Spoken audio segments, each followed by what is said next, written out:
கரூரில் எங்களுக்கு தீர்க்க வேண்டிய கணக்குகள் நிறைய இருக்கிறது அப்படின்னு ஆதவ் அர்ஜுன் வந்து ஓப்பனாக அடிக்கிறார். அப்போது செந்தில் பாலாஜி மேலே டார்கெட்டட். இந்த அரசோட ஆர்வம் செந்தில் பாலாஜியை உள்ள வைக்கணுன்ற மிகப்பெரிய ஆர்வம். செந்தில் பாலாஜி அப்படின்ற ஒரு கேரக்டர் வந்து வெளியில் இருந்தாங்கன்னா இடைத்தேர்தல் வெற்றியை பாதிக்கும் அப்படின்னு தான் அரசியல் கணக்கு. ஆதவ் அர்ஜுனா தான் வந்து கலைஞர் குடும்பத்துக்கு நெருக்கமானவங்க பேரெல்லாம் சேர்த்துருக்காரு எஃப்ஐஆரில்.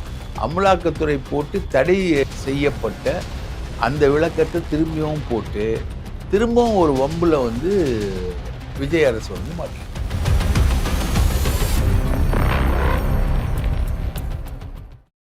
எஸ்எஸ் நியூஸ் நேயர்களுக்கு வணக்கம். நான் கார்கே.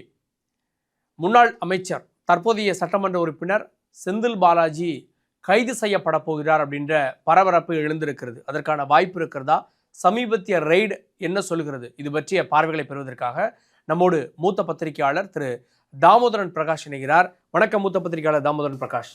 வணக்கம் கார்கே. வணக்கம். திடீர்னு ஒரு ரெய்டு, கிட்டத்தட்ட 40க்கும் மேற்பட்ட இடங்களில் சோதனை. டிவிஎஸ்சி ஒரு எஃப்ஐஆர் ஃபைல் பண்ணுறாங்க. எந்த எஃப்ஐஆர்? இந்த சோதனையினுடைய பின்னணி என்ன? அதாவது செந்தில் பாலாஜி வெளியில் இருக்கக்கூடாது. கரூரில் எங்களுக்கு தீர்க்க வேண்டிய கணக்குகள் நிறைய இருக்கிறது அப்படின்னு ஆதவ் அர்ஜுன் வந்து ஓப்பனாக அடிக்கிறார். அப்போது செந்தில் பாலாஜி மேலே டார்கெட்டட் ரைட்டுங்களா. செந்தில் பாலாஜி வெளியில் இருந்தார்னா வரப்போகிற இடைத்தேர்தலில் ஒரு 4 தொகுதியை வந்து விராலிமலை, கரூர், இன்னும் ஒரு 2 தொகுதியை வச்சு அவர் வந்து திமுகவை ஜெயிக்க வச்சிருவார் அப்படின்னு ஒரு பயம் வந்து தாவேகாக்கு இருக்கு.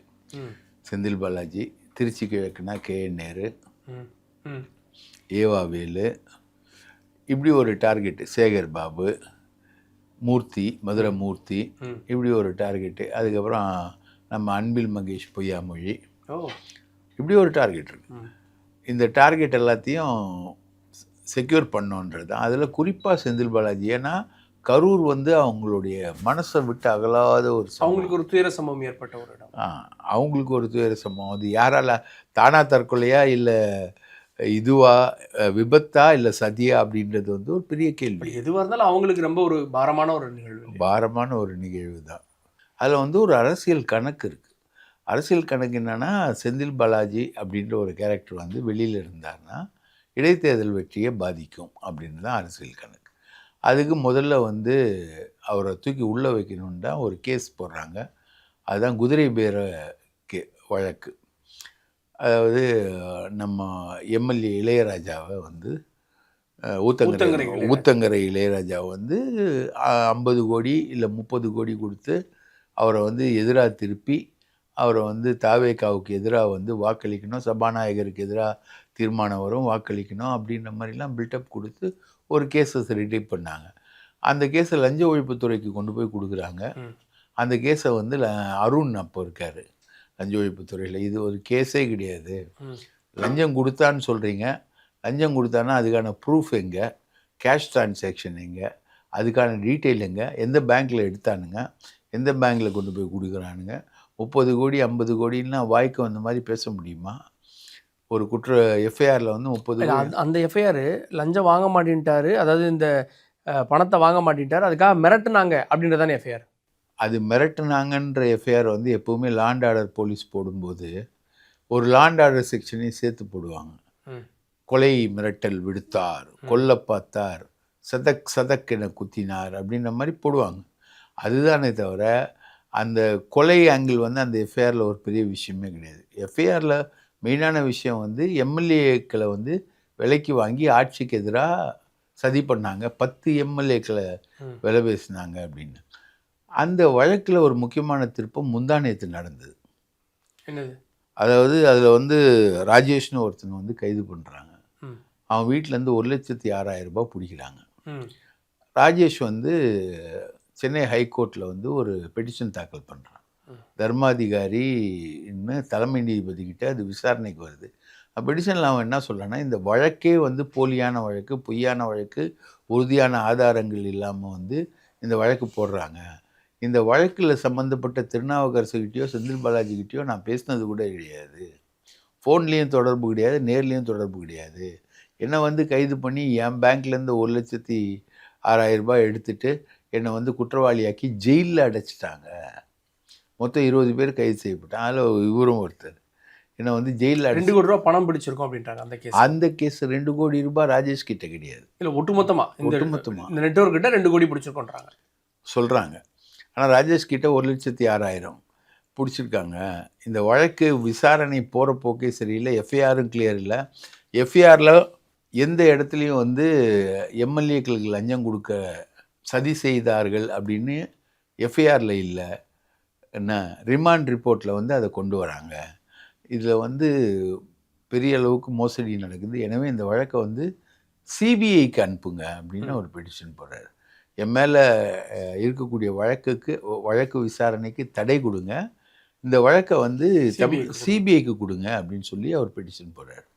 சிபிஐக்கு கொடுங்கன்னு கேட்ட கோரிக்கையை வந்து நோட்டீஸ் அனுப்பிச்சிட்டு இவர் மீதான வழக்கு விசாரணைக்கு தடை விதிச்சிட்டாங்க. இப்போ ராஜேஷ் மீதான வழக்கு விசாரணைக்கு தடைனா ஒட்டுமொத்த வழக்கு விசாரணைக்கு தடை. 19 பேர் இருக்காங்கல்ல, ராஜேஷ் மேல மட்டும் தானே இந்த இது. ராஜேஷ் தான் வந்து மெயின் ஆளு. செந்தில் பாலாஜி திருநாவுக்கரசு இருக்காரு. ஆனா ராஜேஷ் வந்து ஒன் ஆஃப் த மெயின். அவருக்கும் செந்தில் பாலாஜிக்கும் லிங்க் இருக்குன்னு தான் கேஸ். ஓகே, திருநாவுக்கரசுக்கு மேல செந்தில் பாலாஜிக்கு கீழே அப்படின்ற மாதிரி கனெக்ட் பண்றாங்க. கனெக்ட் பண்ணோன்னா இவரோட வழக்குக்கு ஸ்டே கொடுத்தது சென்னை உயர்நீதிமன்றத்துடைய தலைமை நீதிபதி அமர்வு ஸ்டே கொடுத்துருது. ஒன்றா முடிஞ்சு போச்சா. செந்தில் பாலாஜியை வந்து ஃபிக்ஸ் பண்ணி அவரை வந்து கைது பண்ணோன்னு தேடி அவர் முன்ஜாமீன் வாங்கி அந்த முன்ஜாமீனுக்கு திருவல்லிக்கணி காவல் நிலையத்தில் கையெழுத்திட்டு உக்காந்துக்கின்னு விசாரணைக்கெல்லாம் ஆஜராகி 5 நாள் வந்துக்கிட்டு இருந்தார். அப்போது அவரோட கேஸே க்ளோஸ். ஒட்டுமொத்தமாக அதை நோக்கி தான் போகும்னு நினைக்கிறேன். அதை நோக்கி தான் போகும். ஒரு ஸ்டே வந்துருச்சா ரைட்டுங்களா. இதுக்கு முன்னாடி வந்து அமலாக்கத்துறை டாஸ்மாகில் செந்தில் பாலாஜி மேலே வழக்கு போட்டுச்சு. அதில் வந்து ஸ்டே வந்து கொடுத்தது யார்? சுப்ரீம் கோர்ட் வந்து ஸ்டே கொடுத்தது. ஆகாஷ் பாஸ்கரன் ஒரு டைரக்டரை வந்து இன்வால்வ் பண்ணாங்க. ஆகாஷ் பாஸ்கரன் சுப்ரீம் கோர்ட்டில் போய் இல்லை அப்படின்னு நல் அண்ட் வாய்டுன்னு வந்தது. ரைட்டா, ஏற்கனவே அது இருக்குது. அந்த கேஸ் வந்து காலி. அதே மாதிரி இந்த கேஸும் வந்துட போகுதுன்றதுனால தான் அவசரமாக செந்தில் பாலாஜி மேலே எஃப்ஐஆர் ரெடி பண்ணுறாங்க லஞ்ச ஒழிப்புத்துறை. டாஸ்மாகில் வந்து டிரான்ஸ்போர்ட்டில் ஊழல், டாஸ்மாகில் வந்து காலி பாட்டில் வாங்கினது, விற்றது, போனது, வந்தது, அதில் ஊழல்.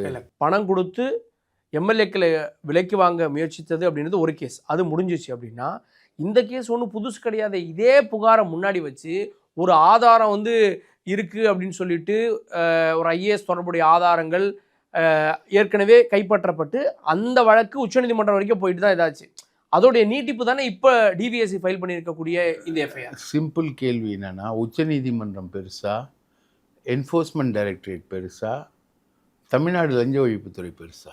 உச்சநீதிமன்றம். அதுக்கப்புறம் என்ஃபோர்ஸ்மெண்ட். உச்சநீதிமன்றத்தில் என்ஃபோர்ஸ்மெண்ட் போட்ட கேஸ் வந்து ஸ்டே ஆயிடுச்சு. ரைட்டுங்களா, அது அப்படியே நிற்கிது. அப்போது உடனடியாக வந்து உச்சநீதிமன்றத்தில் செந்தில் பாலாஜி மேலே இடி போட்ட கவுண்டர் இருக்குல்ல, இவர் என்னென்ன குற்றம் செஞ்சாருன்னு, டிரான்ஸ்போர்ட்டில் குற்றம் பண்ணார், பாட்லிங்கில் குற்றம் பண்ணார், பார் வந்து அன்அக்கவுண்டடாக வந்து ரன் பண்ணார் அப்படின்னு ஒரு குற்றம் இருக்குல்ல, அதே குற்றத்தை எடுத்து அப்படியே ஜெராக்ஸ் காப்பி, இடியுடைய கவுண்டர் அஃபிடவிட்டை ஜெராக்ஸ் காப்பி எடுத்து கூடவே வந்து ரத்தீஷ் அப்படின்னு கலைஞர் குடும்பத்துக்கு நெருக்கமான ஒரு ஆளையும், கரூரில் வந்து செந்தில் பாலாஜிக்கு நெருக்கமான ஒரு ஆளையும் சேர்த்து கோத்து ஒரு ஐஏஎஸ் அதிகாரி, எந்த ஐஏஎஸ் அதிகாரிக்கு எதிராக ஆதாரம் இருக்குது, ஒரு டைரி மாட்டிச்சுன்னு சொன்னாங்களோ அதே ஐஏஎஸ் அதிகாரி விசாகனையும் போட்டு இப்படி தக்காளி, கருவேப்பிலை, வெண்டைக்காய் எல்லாத்தையும் போட்டு ஒரு குழம்பு பண்ணுற மாதிரி அவசர குழம்பாக இதை பண்ணி செந்தில் பாலாஜி மேலே பாய்ச்சி 41 இடங்களில் வந்து ரெய்டு. ஓகே, இதில் உச்சநீதிமன்றமே போய் அங்கே வந்து அந்த கேஸ் ஹோல்ட் ஆயிடுச்சு. ஓகே, அப்போ அதே இதை வச்சு ஒரு முன்ஜாமீன் போகிறார். முன்ஜாமீனில் அவரை கைது செய்து விசாரிக்க முகாந்திரம் இருப்பதாக நீதிமன்றம் கருதுவதால் முன்ஜாமீன் கொடுக்கலை. இப்போ செந்தில் பாலாஜி மாலையில் நேற்று ஆஜராயிருக்கணும், ஆஜராகலை. அப்போ செந்தில் பாலாஜி மீண்டும் தலைமறைவா அப்படின்ற ஒரு கேள்வி வருது. கைது செய்யப்படுவாரா அப்படின்ற ஒரு கேள்வி வருது. முன்பு ஏற்றுக்கொண்ட உச்சநீதிமன்றம் முகாந்திரத்தின் அடிப்படையில் இப்போ அவருடைய வழக்குக்கு முன்ஜாமீன் கொடுக்கல இங்கே நீதிமன்றம். அப்போ ஏதோ ஒரு காரணம் இருக்குது தானே.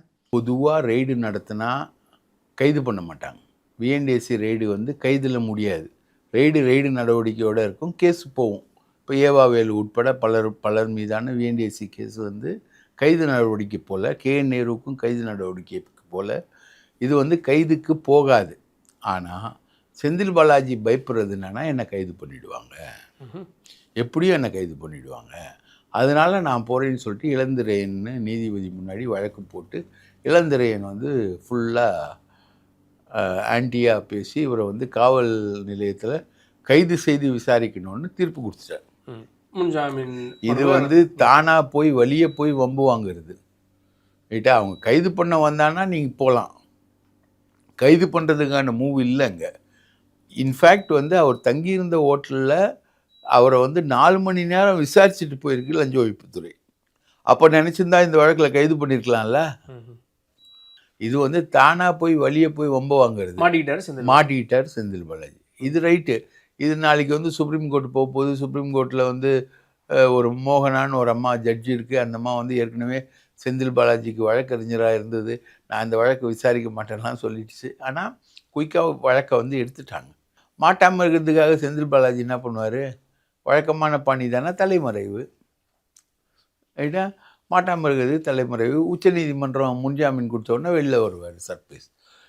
இதில் நம்ம பார்க்க வேண்டியது என்னன்னா, இந்த அரசோட ஆர்வம் செந்தில் பாலாஜியை உள்ளே வைக்கணுன்ற மிகப்பெரிய ஆர்வம். அந்த ஆர்வம் தான் அதில் வெளிப்படுது. ஆதவ் அர்ஜுனா தான் வந்து கலைஞர் குடும்பத்துக்கு நெருக்கமானவங்க பேரெல்லாம் சேர்த்துருக்காரு எஃப்ஐஆரில். ரைட்டுங்களா? இது வரைக்கும் 7 பேர் ரத்தீஷ்ன்ற பேர் வந்ததே இல்லை. அவர் வந்து உதயநிதியோட ஃப்ரெண்டு, ரொம்ப க்ளோஸ் ஃப்ரெண்டு. ரத்தீஷ் தான் எல்லாருமே அந்த ஆட்சி காலத்தில் அலறுவாங்க, நடுங்குவாங்க. அந்த மாதிரி ஒரு பவர்ஃபுல் ஆளாக இருந்தவர் அவர் ரத்தீஷ்.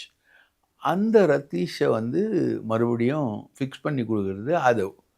இப்படி ஒரு, அதாவது என்னென்னா, புளி போட்டிருக்கேன், உப்பு போட்டிருக்கேன், மிளகா போட்டிருக்கேன், எல்லாம் போட்டிருக்கேன், ஆனால் குழம்பு டேஸ்ட் பண்ணி பார்த்தா ஒன்றும் இல்லை அப்படின்ற மாதிரி அமலாக்கத்துறை போட்டு தடை செய்யப்பட்ட அந்த விளக்கத்தை திரும்பியும் போட்டு திரும்பவும் ஒரு வம்பில் வந்து விஜய் அரசு வந்து மாட்டிக்கிட்டு இருக்கு. இது மாட்டிக்கிச்சுன்னு சொல்ல முடியுமா? அமலாக்கத்துறை டாஸ்மாக் அலுவலகத்தில் சில ஊழியர்கள் செய்த மோசடிக்காக நீங்கள் எப்படி டாஸ்மாக் அலுவலகத்துக்கு நீங்கள் போவீங்க அப்படின்னு இதே உச்சநீதிமன்றம் கேட்டுச்சு. இந்த ஜட்ஜ்மெண்ட்டெல்லாம் பார்த்துட்டு ஒரு உயர்நீதிமன்றம் ஒருத்தரை கைது பண்ணுவதற்கு ஓகே அப்படின்னு சொல்லுமா, முன்ஜாமீனை ரத்து பண்ணுமா? அங்கேயே அவங்க ஏதோ ஒரு அவங்களுடைய டேபிளுக்கு வந்த டாக்குமெண்ட் அடிப்படையில் ஓகே இதில் மோசடிகள் நடந்திருக்கு அப்படின்ற ஒரு முடிவுக்கு வந்ததை ஏன் பார்க்கக்கூடாது? கண்டிப்பாக அப்படியும் பார்க்கலாம். நான் பார்க்கக்கூடாதுன்னெலாம் சொல்லலை. ஆனால் இது ஏற்கனவே அப்படி இல்லை. ரைட்டா? இப்போ 6 வந்து இங்கேருந்து பார்த்தா 9 மாதிரி தெரியும், இங்கேருந்து பார்க்கணும். அதே இந்த சைட்லேருந்து பார்த்தா அது 6 மாதிரி தெரியும். இதுதான் வந்து தலைமுறை இடைவெளின்னு கூட சொல்லுவாங்க. ஸோ ஒரே ஃபேக்ட்டு தான், அது எப்படி ப்ரெசென்ட் ஆகுதுன்னு தான். இளந்திரையின் நீதியரசர் வந்து அவருக்கே உரிய சில விஷயங்களில் வந்து ஸ்ட்ரிக்டாக தீர்ப்பளிப்பார். ஸ்ரீமதி விஷயத்தில் 2வது போஸ்ட்மார்ட்டத்துக்கு டாக்டர் கேட்டப்போ முடியாது அப்படின்னு சொல்லி தீர்ப்பளித்தார். அந்த அம்மாவே உள்ள தள்ளணும், ஸ்ரீமதியோட அம்மாவே உள்ள தள்ளணும்னு தீர்ப்பளித்தவர் தான் இளந்திரையன். அவர் வந்து இன்றைக்கி இந்த மாதிரி ஒரு தீர்ப்பளிச்சிருக்காரு. இது வந்து தேவையில்லாத ஒரு வேலை செந்தில் பாலாஜிக்கு. இப்போ உச்சநீதிமன்றம் போனால் இந்த கேஸ் வந்து திரும்ப அதே நிலைக்கு தான் வரும் அப்படின்னு நினைக்கிறீங்க? கண்டிப்பாக. நிறைய கேள்விகள் இந்த டாஸ்மாக் முறைகேடு, செந்தில் பாலாஜி மேல் நடத்தப்பட்டிருக்கக்கூடிய இந்த சோதனைகள், அவர் கைது செய்யப்படுவாரா, என்ன வாய்ப்புகள் அப்படின்றது பற்றின தகவல்களை SS நியூஸோடு பகிர்ந்து கொண்டீர்கள். நன்றி திரு தாமோதரன் பிரகாஷ். நன்றி திரு கார்கே அவர்களே, நன்றி.